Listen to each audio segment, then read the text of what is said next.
So let me say good morning to your viewers. Ken Ofori has lawyers in the U.S., isn't it? Yes. Why didn't the U.S. lawyers issue a statement? Because the U.S. lawyers spoke earlier on when he had contracted them. So it's not as if they shy away from speaking to the public.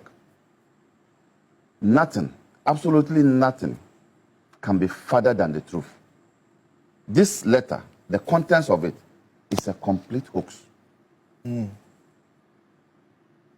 If you are adjusting your status, don't you apply and stay in your house and the processes are rolled out? Is that an offense in itself for you to be arrested? Because they themselves said that it's a normal thing. Something which is normal is not criminal, and you are not arrested. Sometimes these people think that all of us are dumb, and we cannot read in between the lines.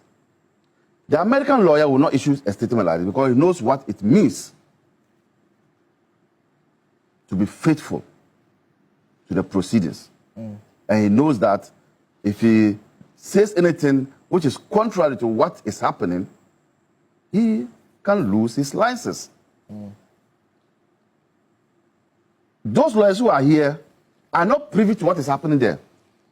So how come that they are issuing statements? The person who is privy and knows the intricacies of what is happening in there are his lawyers in the U.S. So I want us to treat this letter with the contempt it deserves. I mean, you're referring to the public notice issued by Menka Premu, Osebonsu, Bruce Catlin and partners. I am saying and lawyers for Ken Ofori here in Ghana. In Ghana. I'm saying that the lawyers in the U.S. are placed properly to have issued this statement. And they would have issued it in such a way that would reflect the facts as happening in the U.S. You don't accept these facts Never. as true? Never. What's your alternate... I have told you that... What's your alternate facts that you I'll come to it. I'll come to it. Okay. I don't come here and say things without giving... You know, I sat here and... Oh, it was over there. And said that the chief... And said that the Chief Justice has gone through some two prominent Ghanaians to have retirement benefits. I said that, and I said it from a reliable source. Here again, I called into this station and said that Martin Pebu, in less than a few minutes, will be removed, and it did happen. So when I'm talking like these things that I'm talking about, I don't just say it. So I'll give you. So the letter should be treated with the contempt it deserves. Now, I can confirm to you that this is part of the processes leading up to his extradition. And this is the handiwork of our Attorney General.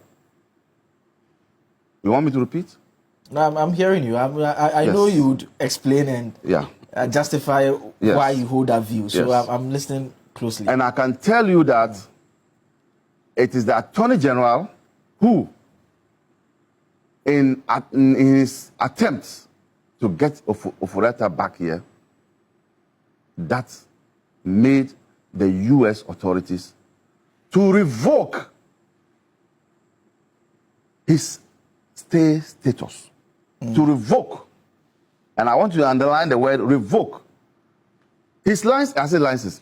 His visa has not expired. You know that? Yes, we are told... Manasseh told us that it will be in February. Yes, February 14.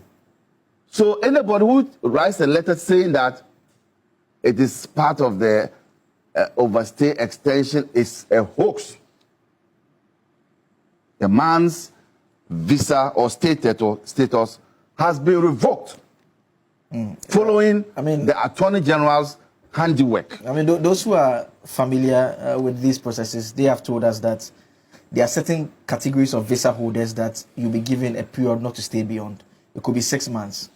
And they said that at a time. So they said that potentially this is what he has gone beyond, for which reason he had applied for the extension. You don't accept that. And you are arrested for that. And you are arrested for that. You are arrested.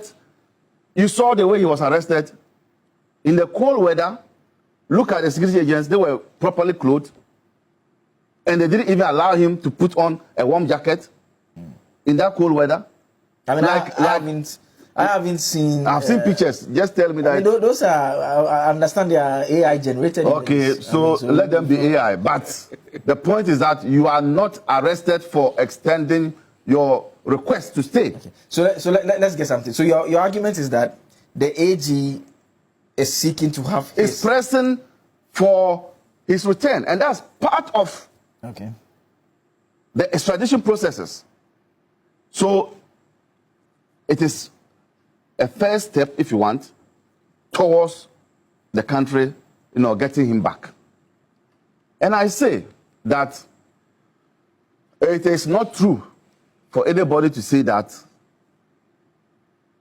Ken Ofori is taking steps to regularize his stay there, and that this is a normal process which has led to his arrest. A normal process does not lead to an arrest. Now, why would Ken Ofori be doing this to himself? Now, where lies his reputation? Because as we speak, his colleagues in the MPP who are facing trial are here walking about freely.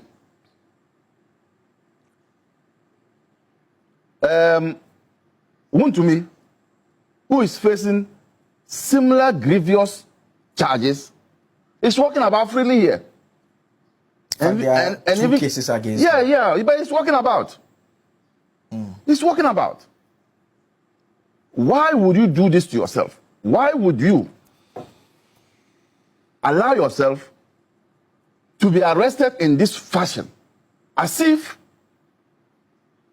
you went to Agbogulushi market and stole a fowl and you have been arrested. Why? So he's putting himself in a situation which has a potential, or which has even led to undermining his own reputation.